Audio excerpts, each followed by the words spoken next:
Okay, my name is James Queen Machine. This is Kung Fu Havoc number 2. This is my last video because it is 12 after midnight and I'm going to bed. So I put up a video about the X-Men and the Inferno Saga. And what a lot of people don't know is that Sabertooth was never really that huge until the Inferno Saga, and he was a marauder. He was basically their little totem errand boy and their equivalent of Wolverine, just not as down to fighting like Wolverine. But he was their answer for the Marauders to Wolverine. And the Marauders, for those who don't know, Scalp Hunter, which I believe is one of the only Native American bad guys that I can remember for the X-Men comics. Him and a band of mutants, they went around causing a whole bunch of damn trouble. And once they ran into the X-Men, they kind of ran into their match before Madeline Pryor, the Goblin Queen, and Sinister had configured them into the creatures that they would become. Now, the only Marauders that actually got configured were more or less Blockbuster and Sabertooth. Now, all the other ones, because apparently Riptide was killed before this issue, so I was clearly mistaken. Riptide was killed in an earlier issue for something that he supposedly did, or he was killed after that. I'm not going to swear to it. I know that Riptide was killed by Colossus. And the Marauders, I don't recall them ever disbanding. I don't recall Sabretooth ever leaving them. But once the 90s cartoon hit, it was pretty much a done deal that they had changed everything. And I guess they gave Sabretooth a new past, because I don't remember Sabretooth ever being in the Weapon X program until the 90s cartoon came out. And the same thing with Silver Fox, because I swore up and down that she was like part of Alpha Flight, but clearly I'm wrong. So, I touched on this video because I'm one of the X-Men's biggest fans. Hell, if it wasn't for the X-Men, I probably wouldn't know how to read to this day. Now, like I said, in 2008 or 2010, I stopped picking up comic books because they totally fucked up the MCU, and I couldn't take it anymore. Especially in the X-Men universe, it was like they were constantly killing off my favorite X-Men. I mean, the guy that killed Psylocke 3 times in like 3 years, and I was like, okay, you pop her out of existence and you bring her back, and that was like the last time they brought her back. And I'm glad that they kept her Asian, because there were no real minorities on the team except for Jubilee at the time that Psylocke became Asian. Jubilee was the only Asian on the team. You had Storm, who was African. Forge was in and out of the comic, but he wasn't really there. He was trying to marry Storm, but she wouldn't answer him, and then he left her at the altar because she never gave him an answer in time. And then you had Bishop, who was actually black from the future, who would come in later after the Storm and Forge fiasco. And then you had everyone else was pretty much white, because Wolverine's from Canada, but he was still white. You had Cyclops, who was still white. You had Havoc, who was still white. Wolfsbane, she's still white. Everybody in X Factor, except maybe Victor, because I think he's Spanish, was basically white. And Mordax, Maddox, whatever, he was white. They had a lot of white people on the team. So I guess somewhere in the 90s they had I guess a big fucking meeting at Marvel and said, yeah, we gotta bring some more ethnicity people in here because we're losing out. And I know that somewhere over in DC Comics they had that same issue because they were losing fans of color. And Jon Stewart had been like the first black Green Lantern, and that worked out very well. So they started making other characters, and then they had the rebirth later, like way later, and then the 52s and all that stuff. And I'm not a DC comic fan, like talking about it. I love DC comics, but I'm always going to be Marvel ahead of DC. And Marvel actually had more ethnic heroes than DC at one time, and now they're pretty much running in shtick. Now, I say that because of the Flash TV show, and Iris and Wally both being black. So whatever realm they're in, I'm liking it, because initially Wally's white and Iris is white, and so and Flash, he is still white, so we're getting off the track. So back on the Marvel subject, I stopped reading X-Men because I got tired of them taking out all of my favorites. Now technically, Peter's Russian. They killed him like 4 times, and at one time in the 90s and in the 80s, Colossus was the biggest mutant superhero. He was actually bigger than the Hulk, because the Hulk stood at 7 feet tall. Regardless, the Hulk was 7 foot tall, and he stopped at 7 feet tall. But Colossus, in his Colossus form was 7'4", and as Peter Rasputin, he was still 7'4". And somewhere in the late '80s, after they went through the Siege Parallax, Colossus shrank down to 6'8", and then when he transformed, he was only 7'2", and now Hulk's 7'4". And I'm like, you know, Colossus wasn't stronger than the Hulk, but he was at least taller and swole bigger than the Hulk, and they changed all that shit, which pissed me off. It's like Colossus was like the biggest X-Men, period. He was not no small, frail guy, and for him, when he came back as an artist. He couldn't remember his name. He was dating Callisto, and all of a sudden, he's short. He's not like short, but for Colossus, he's short. For those who are true Colossus fans, you know that he weighed like almost 2 tons, and he was 7'4". I got the cards in my shed. I can't find them right now, but I have all those baseball card type things. But they were X-Men cards that gave you the power levels and everything. And yeah, Thor was the strongest because Thor literally was a god, and now he's like not a god. What the hell was going on at Marvel? But why did you guys change this shit? And that's kind of why I stopped reading the comic, because I'm like, you guys, if you keep one central plane of existence, that's fine. And you can have alternate timelines, but don't change the hero's main lore. Once you change the main lore, you pretty much fuck it up for all the people who are faithful and loyal to the character. And now that they have Jane Foster as Thor, when I last checked, because like I said, I'm not buying any more comics. I bought the Milestones. I will buy Milestone comics only. Like if there's gonna be like a big saga, like if there's another Secret Wars, I'm not buying it. There's another Civil War, I'm not buying it. But the X-Men vs. Inhuman, I bought it, except for issue 1 because I don't have it, and they didn't have it in the store. I don't know where to find it, and I'm not buying anything online because I've had bad online experiences. And then freaking Fantastic Four, when they killed off Johnny Storm, they did that because apparently the rumor is, and I don't know if this is true, this is the rumor, apparently crap, the guy that's playing Captain America, Chris Evans, thank you, the guy that played Captain America didn't want to play Johnny Storm anymore, which is why they didn't make a third Fantastic Four, because by then Disney had Marvel on lock in the bidding war, and Disney wanted to make their first movie with Marvel characters Captain America, the first Avenger. Chris Pine and the guy that played him before he became Cap were identical, like almost twin brothers, and that worked out for them, and that made that shit fucking awesome, by the way. But Captain America, I don't recall him being from Brooklyn, but hey, or the Bronx, or wherever the hell he's from in the films. Hey, cool. Chris Evans owns that shit. He totally rocked it, like Logan, like Hugh Jackman playing Wolverine. We can't really see anyone else playing Wolverine but Hugh Jackman. It's the same thing with Captain America. We can't see anyone else playing Captain America but Chris Evans. And it's the same thing with StarLord. No, I can't picture anyone else filling that role other than the guy that's doing it, who I currently can't remember your name. I'm sorry, I know I'm never going to work with you, so it's not like it's going to be a big deal. But I can't see anyone else ever filling in that role. And see, Marvel was smart when they made these movies. They contracted these guys to like 3 to 5 contract for movies. And that's the only way I would do it too if I was making movies. Like, nah, you're in this shit for the long haul. Whether the movies are successful or not, I want to make these 3 movies. And you're going to be in these movies for the long haul. Hands off to Peter Jackson, because he did that shit in Lord of the Rings, and that's why those movies were so successful, because the actors were basically bound by contract that they could not get out of it regardless of circumstance to film all 3 of the movies, and they filmed them all at the same time. You know, so they went from one film to the other film to the other film, and all in that 3 to 5 year period in which they filmed them, so that Peter Jackson could work his magic and give us a great trilogy of the Lord of the Rings.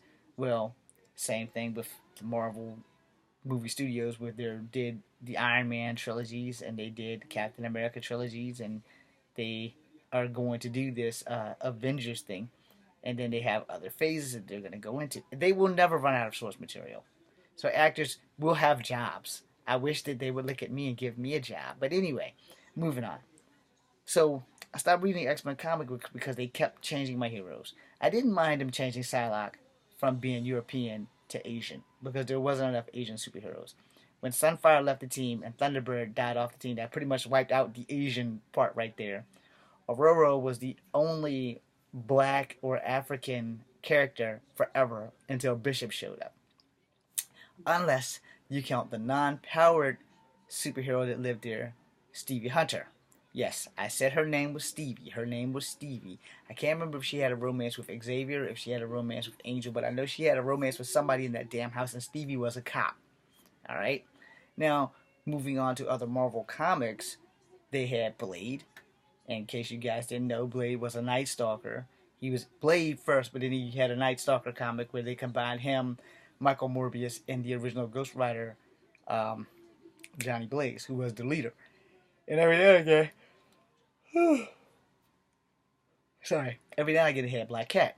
So here's where I stopped reading Marvel comics. I usually only read X-Men and Spider-Man. Alright, and if there was a crossover, or if they had like Ghost Rider would come into the X-Men, and you'd have to go get the Ghost Rider book to finish the story, or to go to the second part of the story and then come back to the X-Men for the third part. So I would buy. That's how I got into other characters, because whenever there was a crossover with the X-Men, I would go get that because I wanted the story. Same thing with like the Secret Wars and the second Secret Wars. If there was a crossover comic, I went and got it. Not because I wanted it, but because I needed it to complete the saga. And so when they started like totally screwed up the X-Men, I think they dropped the ball once they killed off Madeline Pryor in the Inferno Saga. And I believe it was the Inferno Saga that came in after Fall of the Mutants, and then after that you went to Extinction Agenda and Executioner Song, and then there was Cable versus X-Men, and I don't got that saga. I'm still looking for that saga, so if anybody knows where I can find that saga, please let me know here in the bottom. Alright, so I'm going to end this right now, and I want you guys to know, I will always be a Marvel fan. I will always support the X-Men. I'm going to read this X-Men vs. Inhumans. I think I'll start it tomorrow, minus issue 1, so I don't know what the hell I'm going to miss in that. But I will say this before I go. I'm highly upset that the X-Men have gone through so much, and they were like the front runners. If you weren't an X-Men fan, you were an Avenger fan. If you weren't an Avenger fan, you were a New Warriors fan. If you wasn't a New Warriors fan, you probably were like me and like the Silver Sable saga. She's been canceled and killed and other things, so I've been told, and that pissed me off too. And I'm like, when they canceled Silver Sable, I was pretty much done. So I collected all the Silver Sables, and then supposedly they brought her back, and I didn't get any of them. So I'm like, well, if you guys are gonna put it out on the Marvel fan page in the back of the comics that this is her final issue, it's her final issue. It's the same thing they did with Cloak and Dagger. Cloak and Dagger's been canceled like 3 or 4 times. Alpha Flight, for God's sake, was canceled like 3 or 4 times, and I liked Alpha Flight. I wasn't too fond of it when they changed Sasquatch back into a dude. I liked him better when he was white and he was female. So Walter Lankowski became Wanda Lankowski, and then they changed him back. And I was like, you guys suck. Her storyline was much better when she was a chick. But, okay, it is what it is. I also didn't like when Talisman and Shaman switched titles, because they're father and daughter. I didn't like that shit. And then they started getting rid of all of my favorite Alpha Flight members. And Guardian and Vindicators, they switched names, because they were husband and wives, and they switched names. I'm like, what the fuck is going on? And then I liked Puck, but he was a pain in the ass, and he's only like 5'2", so he was like a little bit shorter. Well, he actually might have been 4'11". He was shorter than Wolverine, and when they hunted down Wolverine in the X-Men books, that's when I was really getting into Alpha Flight, because Alpha Flight came in to the X-Men and were fucking the X-Men up, because they really wanted to bring Wolverine home.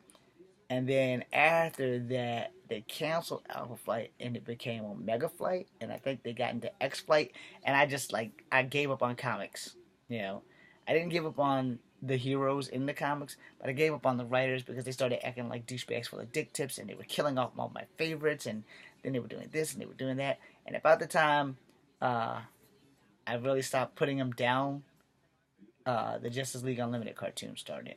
And then I started having problems with that. Because, like I said, I love Marvel. I have dabbled inside of DC.